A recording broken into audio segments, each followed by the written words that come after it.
Ho, ho, ho! Merry Christmas! He's back with his new podcast series. Chris Hagen is not dead yet. Hello, hello, hello. Or should I say, ho, ho, ho. I'd never be a good Santa. I want to say hello and welcome to this episode of Not Dead Yet. I've not decided the title yet because it's going to be a bit of a mishmash. Mishmash? Well, I think I need new teeth. My God. Pat, where did you get your teeth from? Let me know. Or Roy Cropper on Coronation Street. I love Roy on Corrie, but every time he speaks, why can I hear whistling? So I'm here with one hand on my gin and tonic and the other hand on my microphone. Obviously, I'm recording a podcast. Well, where else would my other hand be? Get your minds out of the gutter. It's almost Christmas, you dirty people. Or Hanukkah for my Jewish friends. So before we get into all things Christmassy, I need to talk about the feedback from the last episode. You know, the one about the dark side of pageants, especially the male ones. Now, the messages I received also during my lessons with students, conversations with friends, etc., 100% agreed with me. I'm trying to think, did anybody disagree with me? No. And so they actually agreed with me that jiggling around on stage in a sequined thong like a festive turkey does not equal empowerment. Thank you very much. Once in my lifetime, people have agreed with me. I'm quite chuffed about that, to be honest. I mean, I'm thrilled you agree. Being right is really unusual for me. And it's a very strange feeling, like opening your bank account and discovering you're not overdrawn at Christmas time. So let's get started. What am I going to talk about? So like I said, this one's going to be a mishmash of different things that are going through my mind, this crazy bat cave up in the top of my head. Now, let's start with TikTok. Okay, because TikTok. Now, every time I open the app here in Indonesia, I'm confronted with yet another guy taking his shirt off and twiddling his nipples like he's trying to call for help through Morse code. And all for what? To earn virtual donuts. So these perverts out there throwing donuts and all sorts of rubbish at this person, or these people, not only one, to give them money. So really, is this not like using your body for money? Isn't that, what's the word? Yeah. So I really don't get it. I mean, a grown man earning money by nipple aerobics on TikTok, and strangers are throwing things at him like donuts and whistles and confetti just so he can earn some money. Get a job. Get a job. And the other day when I opened it, there were all these girls and boys chatting with this person who was twiddling with his nipples, and he actually said where he worked. I mean, are you stupid? He actually said the place of where he worked, which is actually not far from me. I should go and say hello. Say, hi, how are you? How are your nipples? How are your nipples tonight? So yeah, a grown man earning money by nipple aerobics. I mean, the economy is thriving. And I keep thinking, if aliens landed today, saw TikTok, and saw this man spinning his nipples like he's trying to start a fire, they'd leave immediately, if they didn't already. And now I need to ask you, I have a question. Does TikTok also show you half-naked people doing absolutely nothing? Or is my account cursed? Is it me? Is the algorithm trying to tell me something? But it doesn't end there. Recently, my For You page is full of blokes peeing in fields. Film like they're out of, what's he called? David Attenborough. People, they're just pissing in the fields. And people filming them. Was it on Facebook I saw? On Facebook and also on TikTok. What is this new trend of people pissing in fields and being filmed?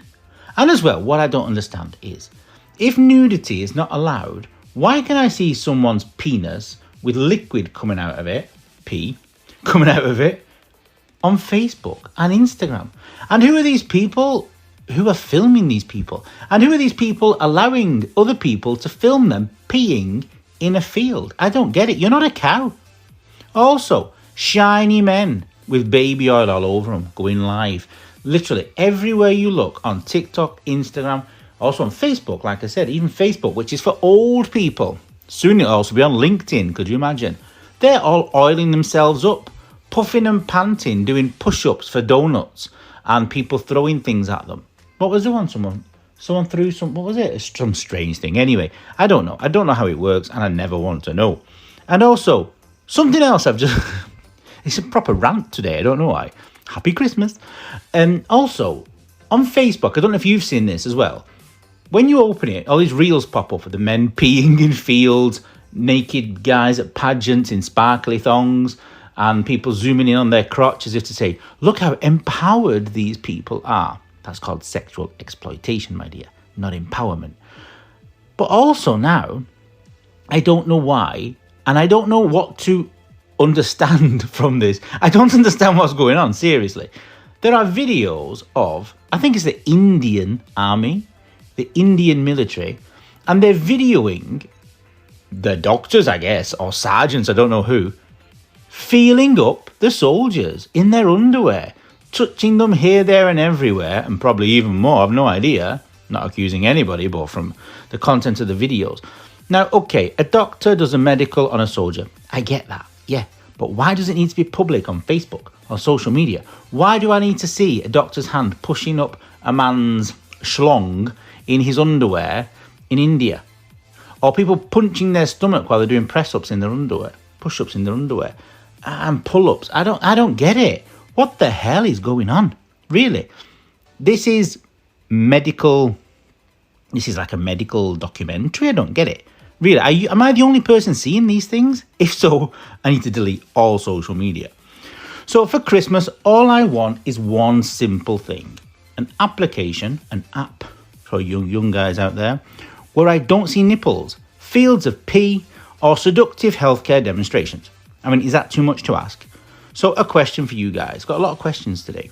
What's the worst thing you've ever seen on TikTok or social media? Don't worry, I'm not going to judge you. I'm not going to say, oh my God, what else have you been looking at? Flooded washing machines. Hi, Sylvia. I mean, I won't judge you unless it's really, really bad, obviously. Now, on the bright side, I'm going to celebrate Christmas this year with Muslims, and it's brilliant. 3 Muslim kids helped me put up the Christmas tree this year, and honestly, they enjoyed it more than most Christian kids I've ever met, and they did a fantastic job. I don't know if you've seen on my social media, but my tree this year is probably the best it's ever been in 44 years. My parents actually have half a tree that they stick to the wall, so it looks like a real one. Not a bad idea, actually. In an Indonesian house, that would be a good idea, because Indonesian houses are quite tiny, quite wee. Yeah. And British kids hang 2 baubles badly, and then they just collapse like, oh my God, what did I do? I've just run a marathon. These kids, they decorated the tree like it was a competition. I mean, it was really, really good. Only one problem now. What do I cook in 43 degrees? I'm not going to roast anything because I might faint next to the oven and then the Christmas is over. If you've got any ideas, let me know. And have any of you ever spent Christmas in ridiculous heat? Ridiculous heat? If you did, what did you cook and did it melt? Or did you melt? Tips are much welcome. Now let's talk about presents, the best ones. Now the best presents are the thoughtful ones. Things you mentioned once in passing in July and then it arrives at Christmas. You know, that's love. That's someone paying attention. That's romance. And the worst ones, the worst gift, well, it's not worse. It was just the scariest. My Uncle Andrew bought me, oh my God, what was it called? Not a gremlin, but it was like a gremlin's head. Oh, it was like a rubber thing.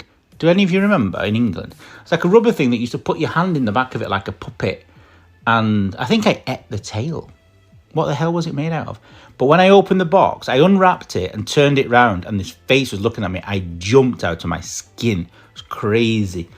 But worst gifts, typical worst gifts are things like socks, scented candles that smell like disappointment, or Gwyneth Paltrow's vagina. Or, for example, the lovely things when people buy you passive-aggressive gifts like eat less this year, the Dukan diet. I mean, I've received so many shitty gifts over the year, but some very, very good ones as well. So what's the worst Christmas present you've ever received? I'm not really interested in the best ones because obviously they're great. I want to know the worst ones. Let me know. Now, a little, if you've got nothing better to buy for Christmas, I've got 4 books out. The Penis on the Table, which every Christmas sells like hotcakes. Got the new one, See you next Tuesday, which teaches you how to swear in English with some fun exercises and teaches you how we swear in English and why we swear in different places in different ways. Also, how the word for female dog can be used by certain groups of people and not by others, to be offensive or not, or friendly, or funny, or cute. Then there is Not Dead Yet, which goes with this amazing podcast that you're listening to right now, probably on the toilet or driving your car to Marks and Spencer's. So there's also another book, which is a little story book written for written for people studying English. Also, English people can read it if you want to. I'm not saying you can't, but it's not Harry Potter or anything like that. It's to help people learn things in English, phrasal verbs, idioms, etc. There's a cute little story as well about a guy who comes to Indonesia, falls in love, a bit spooky. It's good. Not about me, don't worry. Okay, so that's the self-promotion over. So I'll turn your volume back up again. So I want to have a look at some weird Christmas gifts from around the world. So, for example, in Japan, okay, they eat KFC for Christmas. I think that's where Nipple Twiddler guy said he worked. KFC. I think he's in KFC. So, I don't know. I mean, for Christmas in Japan, do you get chicken? In Indonesia, they love chicken. Don't know. And you actually have to book your chicken in advance, my Japanese friends told me. So your present this year is a bucket, a chicken wing bucket. I don't eat chicken, so don't know. In Catalonia, apparently they have a log called cagatio. Caga. Oh my God. That's not good, because in Italian that means something else. That means when you go to the toilet. Children feed this log. What do you mean to feed it? I'm reading this, obviously. Children feed the log, then on Christmas Day, they hit the log with sticks until it poops presents. Ah, okay. Caga means to poo, like in Italian. Okay. In comparison, our British traditions seem quite dull. In Iceland, they have a character called Spoon Licker. I wonder what he does. Do you think he licks spoons? Yep, he licks spoons, and that's the whole job. Good for him. Don't know how that's a gift. I looked on Google, strange gifts from around the world. Iceland, spoon licker. You get a spoon licker? Is that a gift? Very, very strange. In the UK, remember, we wear paper hats and look like idiots. In fact, I've just watched the special of Meghan Markle. I'm actually getting to like Meghan. If she's listening to this, hi Meghan. I actually didn't like you last year, but I'm addicted to her. She's like the happiest person ever and does amazing calligraphy. And I was watching her Christmas special and she made Christmas crackers. I've never actually tried. Maybe I will. In Italy, there is a thing called Santa Lucia. Now, Santa Lucia is Saint Lucy in English, and I think it's like a Swedish tradition or something. If somebody knows, please tell me. But this is on the 13th of December, and some cities in Italy actually celebrate on the 13th of December, not Christmas Day. Like Brescia, for example, where I used to live, they celebrate on the 13th of December, many of them, and they get sweets and things like that. Don't know, what do you prefer, PlayStation or sweets? So let's think about it. Now, I'm here in Asia, and Christmas, obviously, in different countries is celebrated in different ways. Because, like, for example, Indonesia is the biggest Muslim community in the world.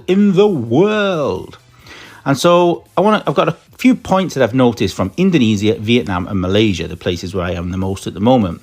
So in Indonesia, in the malls, in the shopping centres, there are big decorations. Palm trees with fairy lights, which is a bit weird. And the food is all hot. There are nice big Christmas decorations and things like this, but if you want to buy a Christmas tree, they're quite expensive. Now in Vietnam, it's cute. It's like a little romantic Christmas movie, lights everywhere, couples dressed like K-pop celebrities, and everyone's eating ice cream. So yeah, I think maybe Vietnam is the winner. And then there's also Malaysia, which is a mix of cultures because British Commonwealth in the past and things like this. A gay sauna has just been raided there. I have a question. I think I put this on my social media as well. This place was raided in Malaysia, a gay sauna. Okay. My question is, why only that one?